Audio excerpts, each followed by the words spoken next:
I'm Mona Lewis, and today we're going on a little journey. We're going to make pigments from natural sources.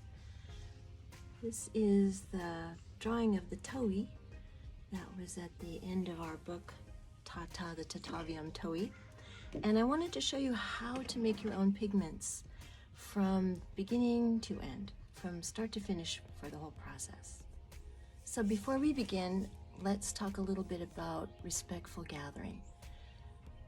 Whatever we get from the earth, it's a gift, and we need to treat it that way. So when we go to collect rocks or plants or minerals or anything to make pigments, we need to, first of all, spend a moment being thankful. My mom used to say, count your blessings.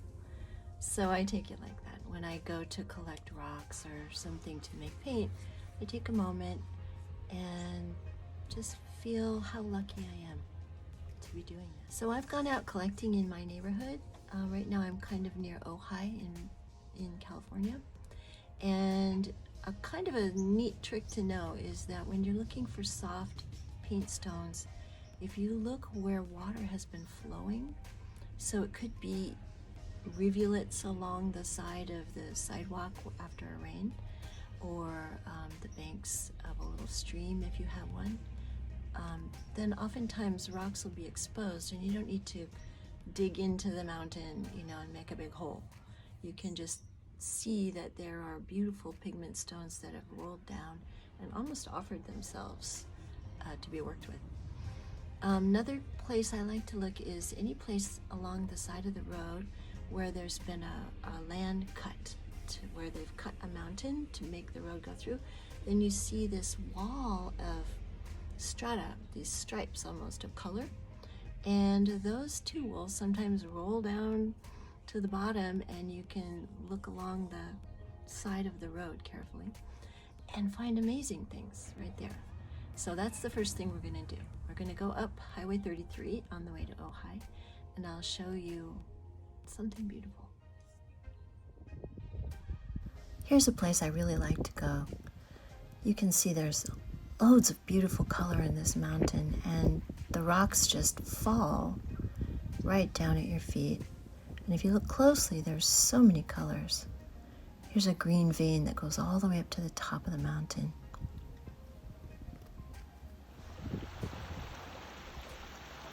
Here's another little place I like to go. It's so pleasant to go collecting there. But along the side of this little stream, you can find rocks sometimes that are soft and colorful.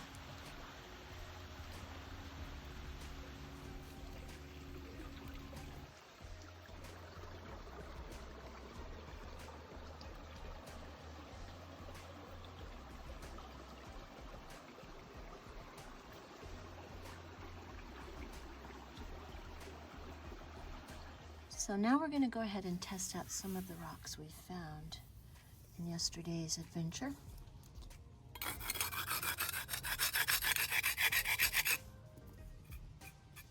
That's really grainy. This is just an old tile. If you don't have an old tile on hand, you could use a rock. That one definitely has potential. And let's see what this guy.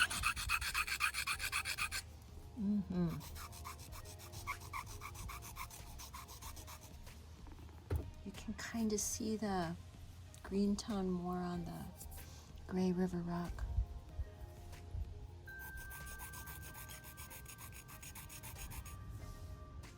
If a rock gives you powder, something like this, you know that's going to be good for paint.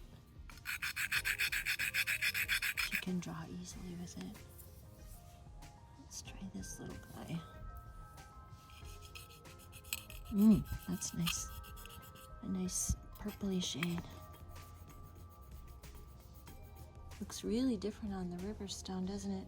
Looks much lighter.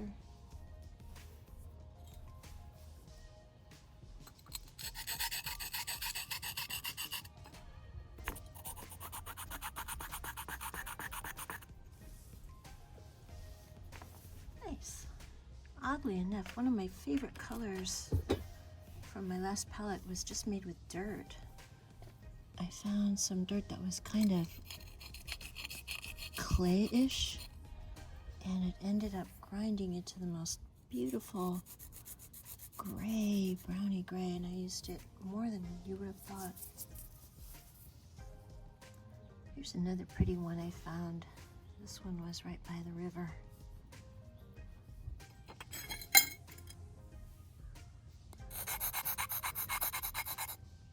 Really pretty, that one. Sometimes you think there's going to be a rock with some color in it, but then if it does that, you realize, okay, I'm scraping the tile, not the rock. This one has a pretty color, but it's too hard to grind up. So once you decide which rock you want to process, I'm going to take this pretty gold one. We could decide, do we want to use all these colors or just try to get some of it out? In this case, I think it's pretty crumbly. I think I'm going to use all of it. So many choices in there. Then we just start pounding it.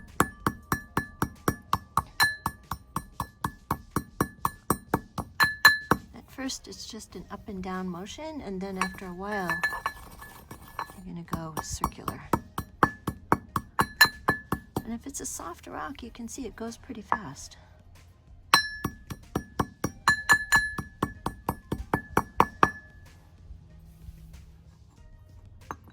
Here's another one.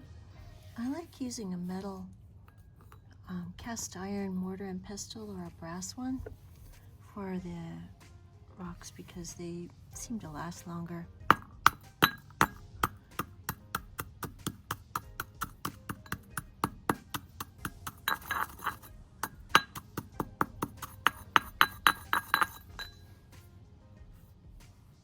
That's a pretty color too, that one. But I do have a ceramic, and that works also for softer things. This is the soil.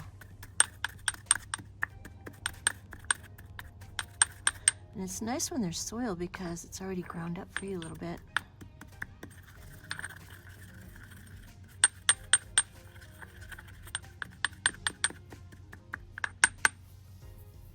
And here's that pretty green one that was in the vein.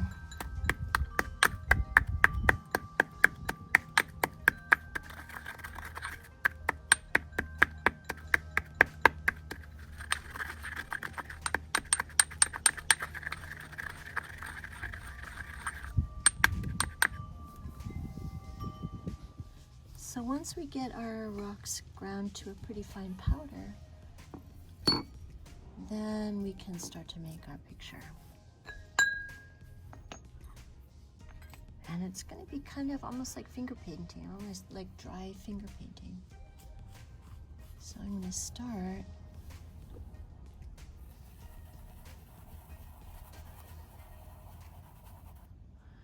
with our middle tone.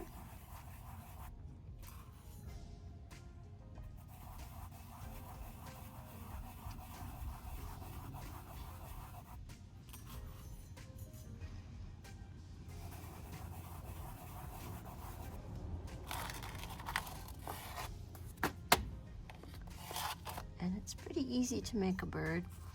It's just 2 circles. One is like an oval.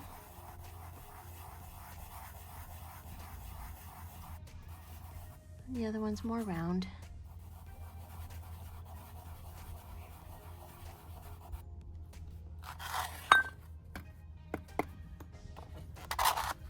Now I'm going to add a little bit of definition. Maybe right here.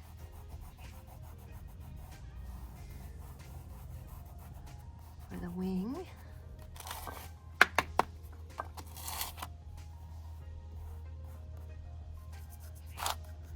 And the tail. Towhees have a pretty dark tail. They also have a little red right at the bottom of the belly. That's what makes them recognizable, easily recognizable.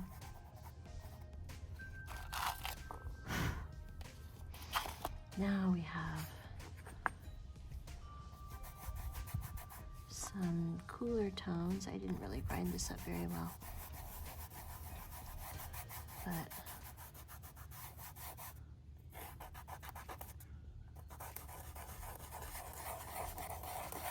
it's just dry dirt.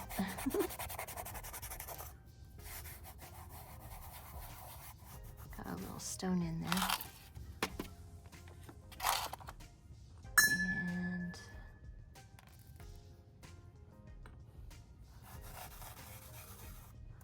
I'll add some of the green to it.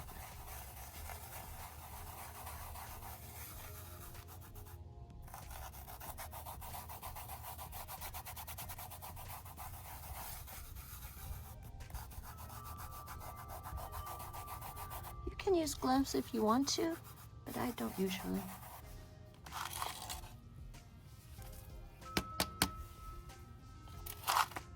So we're just getting a little bit of a background going.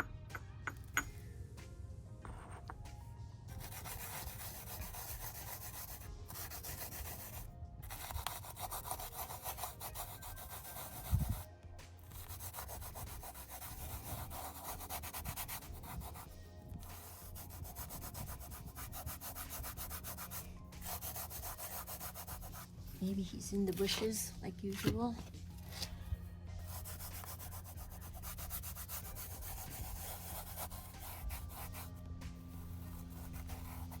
It's a great tactile experience. You won't have any calluses when you're done.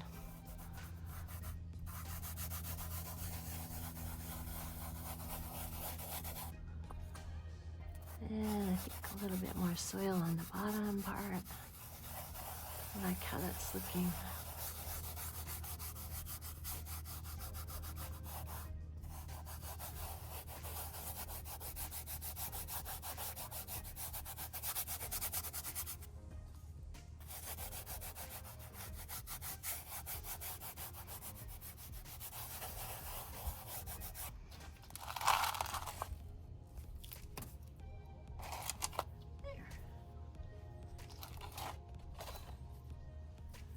And now we'll make some charcoal and do the details. So now we're going to make some charcoal with a willow branch. There's a couple that I found. They're fresh. And I'm just going to strip the leaves off. If you pull them backwards, they just come right off. And this one, trim it up first.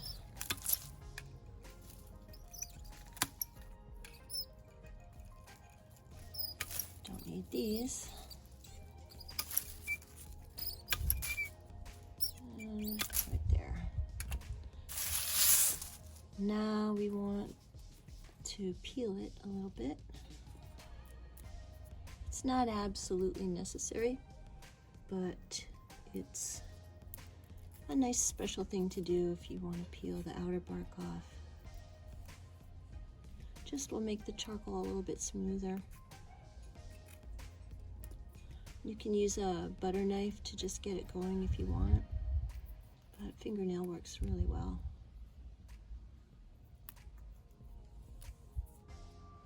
If you're lucky enough to have willow bark or a willow tree growing where you live, it's really a fun project if you have students that are anywhere from first grade to, I'd say maybe 5th grade.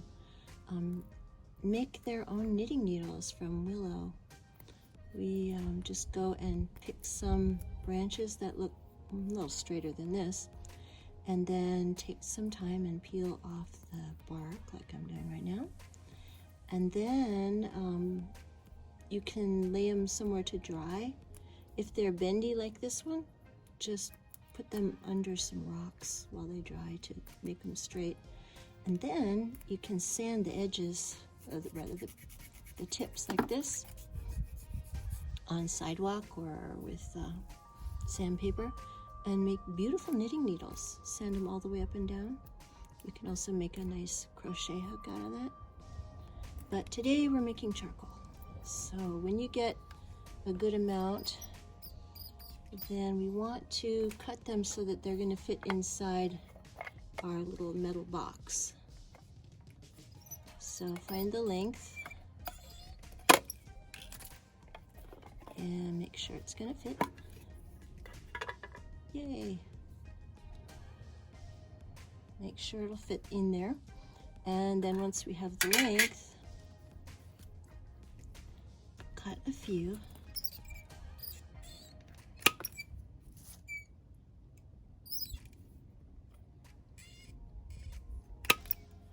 And we'll try some small ones as well. This one we'll do without peeling, so we can see the difference.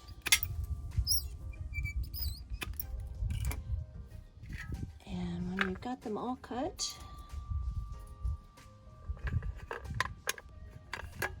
just tuck them inside the box and close it up. Now, the reason we want to use this kind of box is that it keeps the air out as much as possible. So when you put it in the fire, it's going to get really hot, but the oxygen will keep, the lack of oxygen rather, will keep the branches from burning up. Here we have a little willow just starting to grow in the garden. And, well, by the by, there's some big willow drying for walking sticks and such.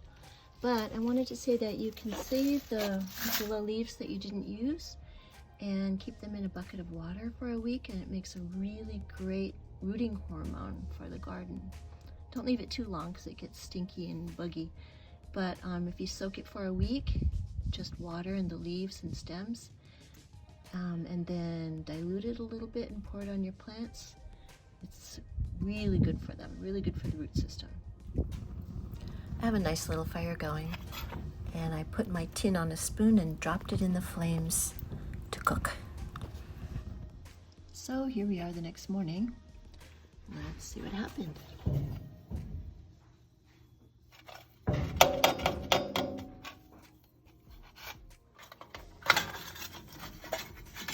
Oh, it goes. Nice. Now we can use our homemade charcoal to draw on a few details on the Towhee. Keep it simple. Just start with the feet and sketch them in lightly. You can always blend or erase, it's pretty forgiving.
Now I'm going to go back and add a few more details for the background. Maybe some leaf shapes or just some darker colors to indicate that our Towhee is sitting in the bushes, or at least somewhere. He's in a background. And add a little bit more depth to the picture.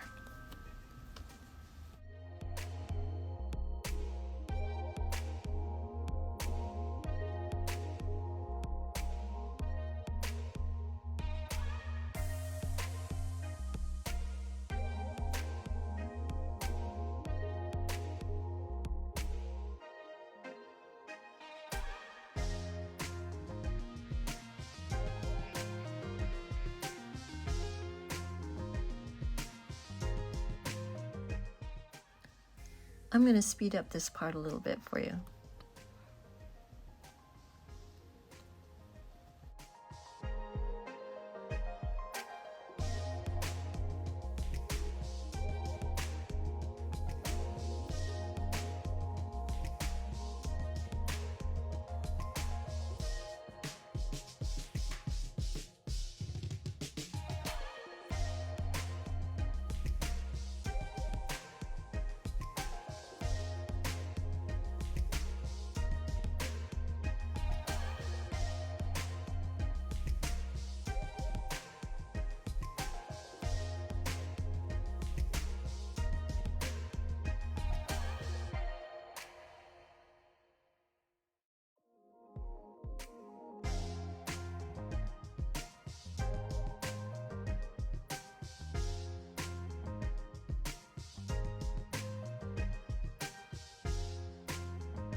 And now a little bit more detail with the charcoal, and just play with it until you feel like it's done.